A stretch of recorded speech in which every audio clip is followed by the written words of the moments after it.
जय मसीह।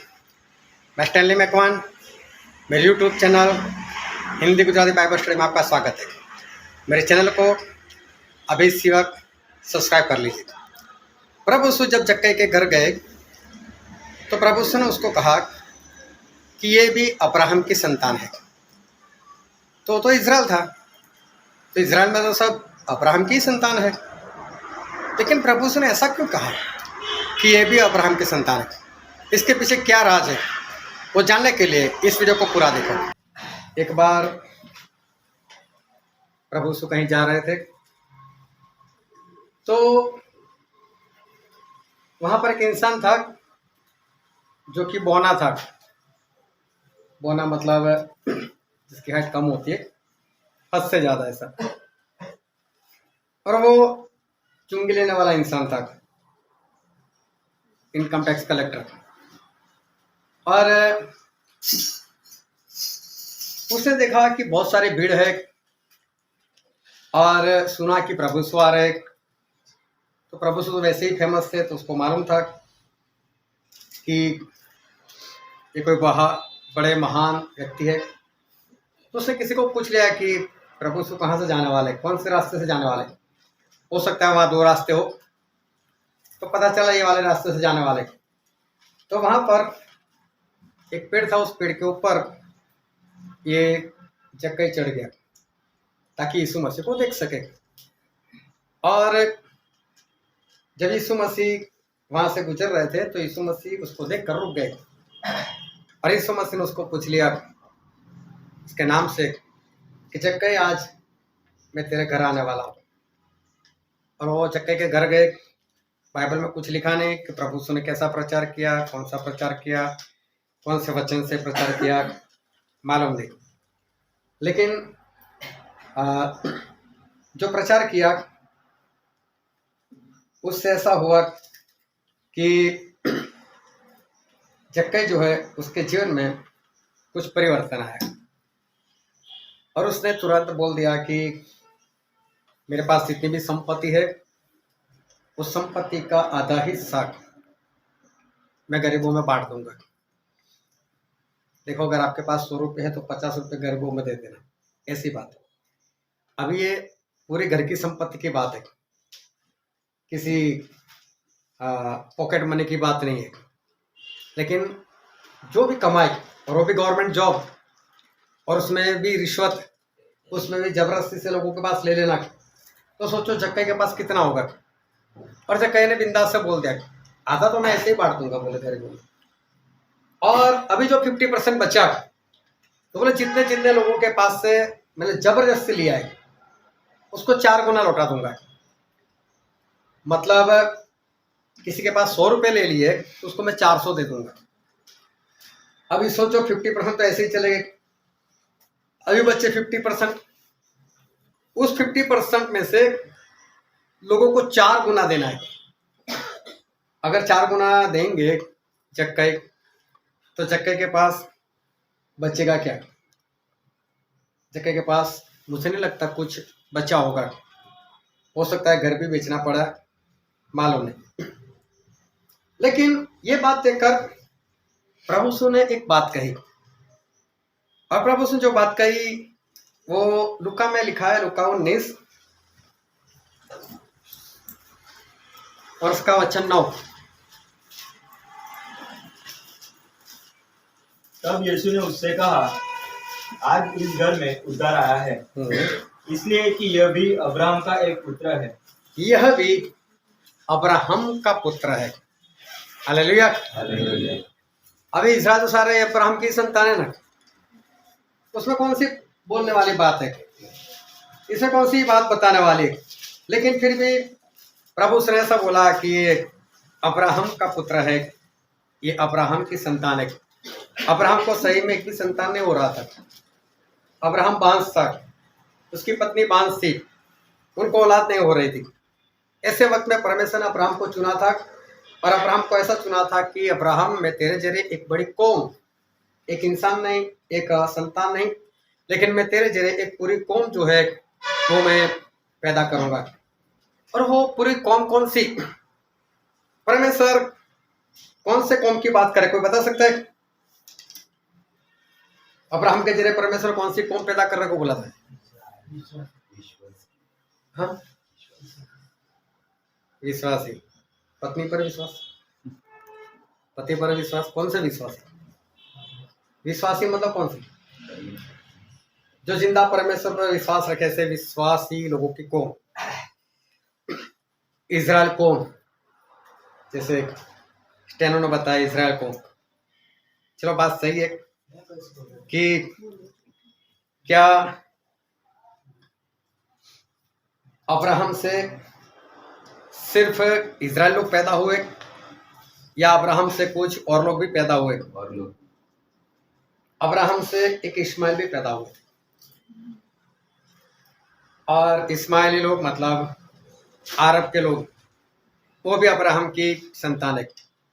लेकिन अब्राहम ने परमेश्वर के कहने से इस्माइल को वहां से भगा दिया, उसको अलग कर दिया। फिर उत्पत्ति में ऐसा लिखा है, उत्पत्ति इसका 25वां अध्याय, और उसके शुरू से ही पढ़ो तो। तब अब्राहम ने एक और पत्नी ब्याह ली जिसका नाम कतूरा था। उससे जिम्रान, योक्षान, मदना, मिद्यान, ईशबाक और सूप उत्पन्न हुए। हाँ, ये सारी आज कौम है, ये सारे लोग भी पैदा हुए। फिर आगे योगनान से सबा और ददान उत्पन्न हुए, और ददान के वंश में असूरी, लतूसी और लुम्मी लोग हुए। मिद्यान के पुत्र एपा, एपेर, हनोक, अबीदा और एल्दा हुए। ये सब कतूरा की संतान हुए। इसहाक को तो अब्राहम ने अपना सब कुछ दिया, पर अपनी रखेलियों के पुत्रों को कुछ कुछ देकर अपने जीते जी अपने पुत्र इसहाक के पास से पूरब देश में बेच दिया। हाँ देखो, और भी संतान हुए, और उन संतान से भी बड़ी बड़ी कौम है आज। लेकिन उन सभी को अब्राहम ने भगा दिया, वहां से कुछ कुछ देकर बेच दिया, लेकिन इसहाक को अपने पास रखा, और इसहाक से ही अब्राहम की संतान गिनी गई जो आज इजराइल है। बाकी सभी लोगों को दूर कर दिया। फिर इसहाक से 2 बेटे हुए, एक का नाम एसाव और एक का नाम याकूब।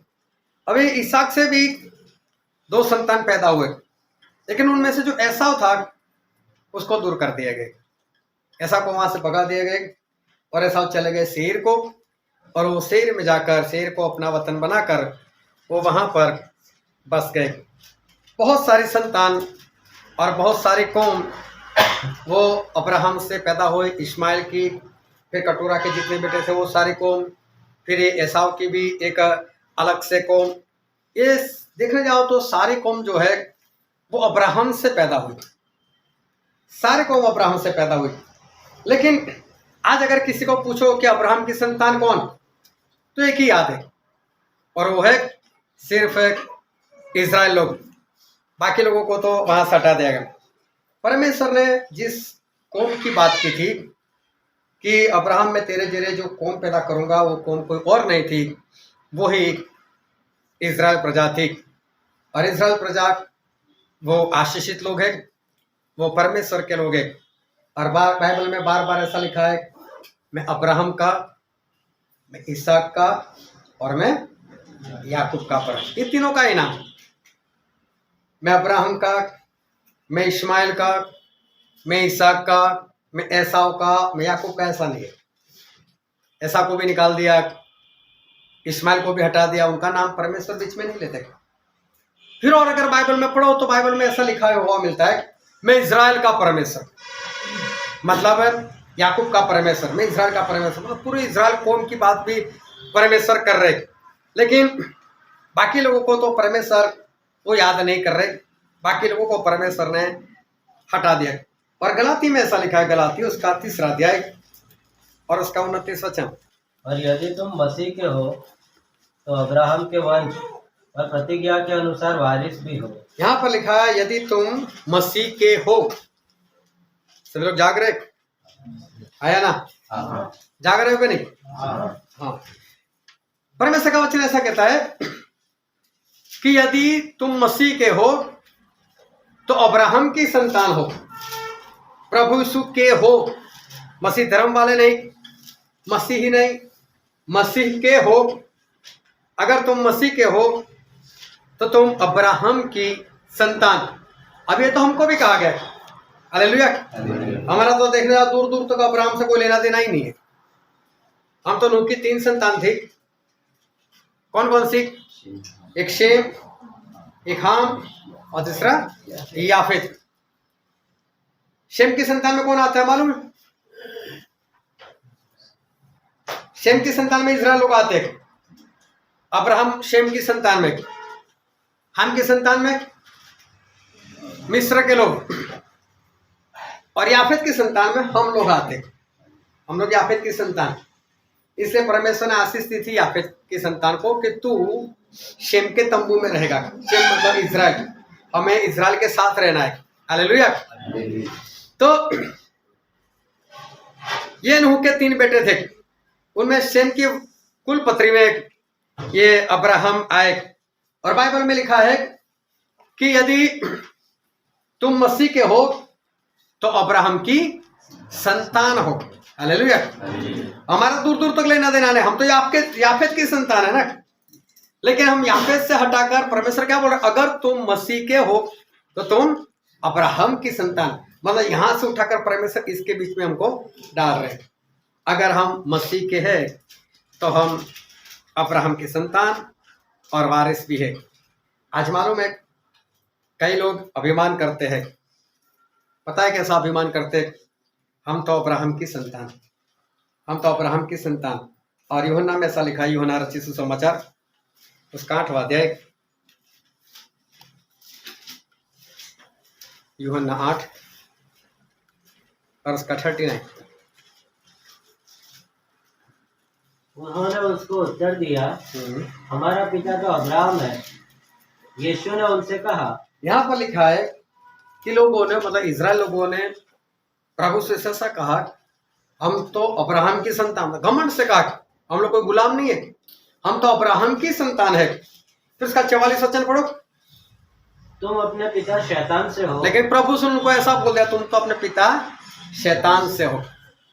देखो इजराइल लोग ऐसा बोल रहे हैं कि हम अब्राहम की संतान, लेकिन प्रभु से उनको कहा कि नहीं, तुम लोग तो शैतान की संतान हो। आज कई विश्वासी लोग भी ऐसे कमेंट करते हैं, हम अब्राहम की संतान, हम अब्राहम के वारिस। लेकिन परमेश्वर क्या बोलते? वो तो ऐसा बोलते, तुम तो शैतान की संतान हो। सोचो आज ये बात जो है वो समझ में लोगों को नहीं आती। इजराइल के लोग सही में अब्राहम की संतान, लेकिन फिर भी प्रभु ने बोल दिया, नहीं, तुम लोगों तो शैतान की संतान हो। जबकि सही में उनकी कुल पत्र देखो तो कुल पत्र के हिसाब से वो लोग अब्राहम की संतान है। लेकिन प्रभु ने कहा अब्राहम की संतान को कि तुम शैतान की संतान हो। ऐसा उनको क्यों बोला? एक वचन पढ़ते हैं जो लिखा है रोमन में, रोमिया उसका 9वां अध्याय, उसका 6, 7, 8।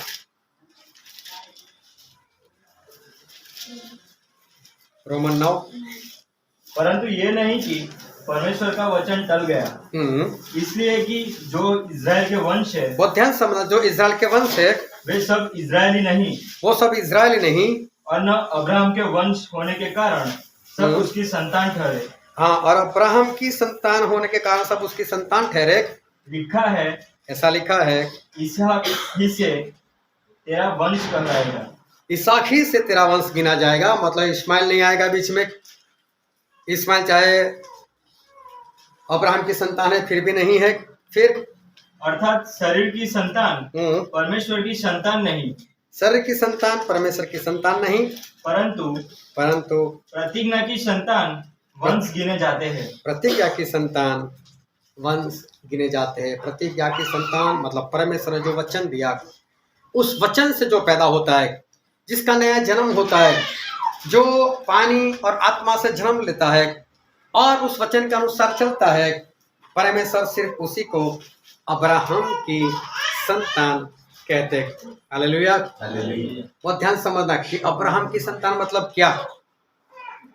जो प्रतिज्ञा की संतान है, परमेश्वर ने प्रतिज्ञा दी थी।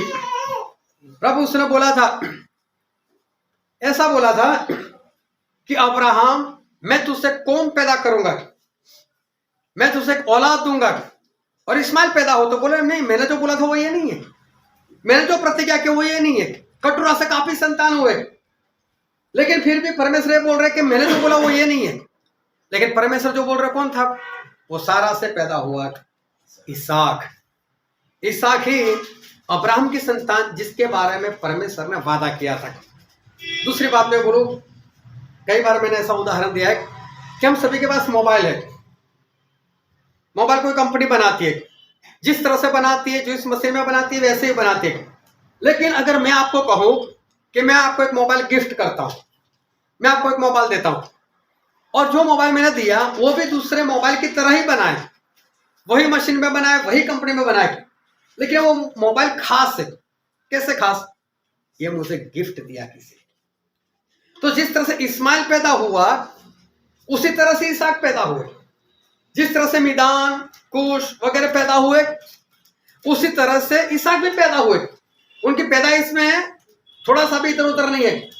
सभी बच्चे अपनी मां के कोख में 9 महीने रहे, सभी के अंदर अब्राहम का बीज था, उसकी माता का बीज था।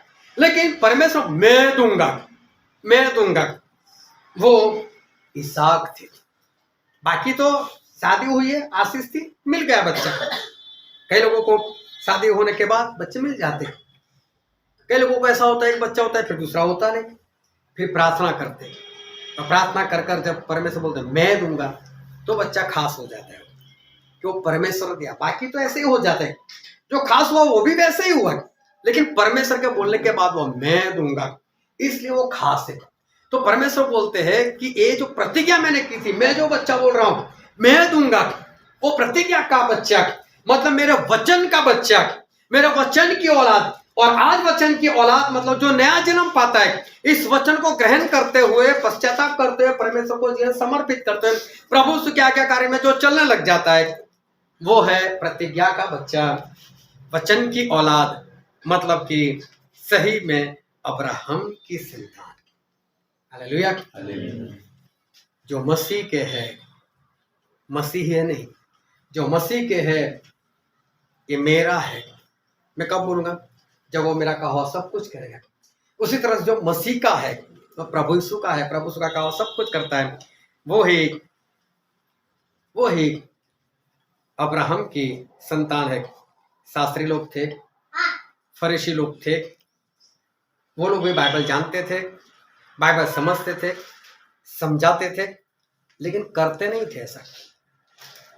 तो वो अब्राहम की संतान, उनको प्रभु यीशु ने नहीं गिना, इसलिए प्रभु यीशु ने उनको ऐसा कहा तुम तो शैतान की संतान हो।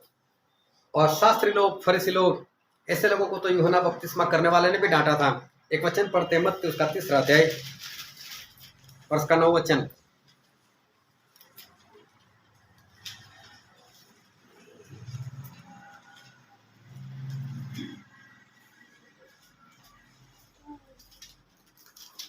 और अपने अपने मन में यह न सोचो कि हमारा पिता अब्राहम है, क्योंकि मैं तुमसे कहता हूँ कि परमेश्वर इन पत्थरों से अब्राहम के लिए संतान उत्पन्न कर सकता है।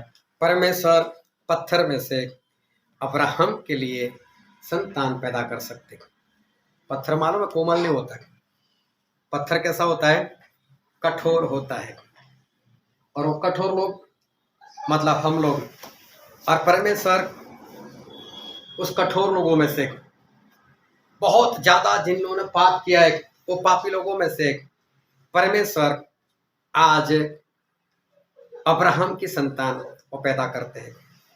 आज मसीह लोग अभिमान करते हैं कि हम अब्राहम की संतान, हम अब्राहम की संतान, पर पता है कि सही में अब्राहम की संतान कौन है?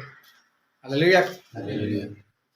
पता है कि अब्राहम की संतान वो कौन है? जैसे हमने शुरू में मैंने बताया, जक्कई के पास प्रभु सुबह चुंगी लेने वाला इंसान था, बहुत पापी था, बहुत गुनाह किए थे, जबरदस्ती लोगों के पास पैसा इकट्ठा किया था, और जब वो वहां पर गए तो ऐसा लिखा है लूका में, लूका उसका 19वां अध्याय उसका 7 वचन, 6 और 7 पढ़ना। वह तुरंत उतरकर आनंद से उसे अपने घर ले गया। यह देखकर सब लोग कुड़कुड़ाकर कहने लगे, वह तो एक पापी मनुष्य के यहाँ जा उतरा है। यहाँ पर लिखा है जब प्रभु यीशु उस जक्कई के घर गए तो लोगों ने बातें की, तो पापी के पास गया, जो पापी के घर में गया। इसका मतलब जो जक्कई था उसकी गिनती बहुत पापी लोगों में होती थी, कठोर लोगों में होती थी, पत्थर जैसे लोगों में होती थी, परमेश्वर से दूर रहने वाले लोगों में उसकी गिनती होती थी। और लोगों ने बातें की, ये तो ऐसे लोगों के घर में जाता है। और प्रभु यीशु गए भी वहां पर। अब प्रभु यीशु वहां पर गए और वहां पर मालूम ने कौन सा वचन सुनाया, कौन सा प्रचार किया, कैसा प्रचार किया, कुछ नहीं मालूम।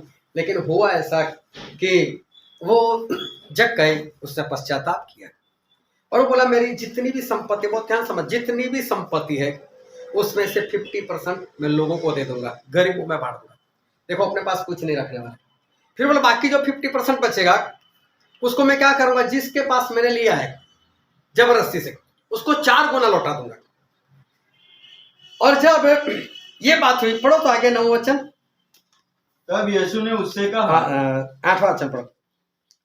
जक्कई ने खड़े होकर प्रभु से कहा, हे प्रभु, देख मैं अपनी आधी संपत्ति कंगालों को देता हूँ, और यदि किसी का कुछ भी अन्याय करके ले लिया है तो उसे 4 गुना फेर देता हूँ। देखो ये बोल दिया, और ऐसा ना करूंगा, कर देता हूँ, ऐसा आधा दे देता हूँ गरीबों में और बाकी जो आधा बचा उसमें जिसके पास जबरदस्ती लिया उसको 4 गुना में वापस लौटा देता हूँ। बोल दिया, उसी वक्त काम कर दिया। और ये जब काम प्रभु से देखा तो क्या बोले प्रभु से? तब यीशु ने उससे कहा, आज इस घर में उद्धार आया है, हाँ, इसलिए कि यह भी अब्राहम का एक पुत्र है। ये भी अब्राहम का पुत्र है। अब बोला अब्राहम का पुत्र, जाते वक्त बोला था ये अब्राहम का पुत्र है। कब बोला? जब जक्कई ने ये बात की तो, जब जक्कई ने परमेश्वर का वचन माना तो, जब जक्कई ने परमेश्वर के वचन के अनुसार काम किया तो, हालेलुया। तब हम अब्राहम की संतान कब हाँ? सही से बोलो, एक ही शब्द सुनाई देता है, बाकी बाद में अंदर अंदर ही बोलते हो। वचन के अनुसार चलेंगे तो, वचन के अनुसार चलेंगे तब हम किसकी संतान बनेंगे?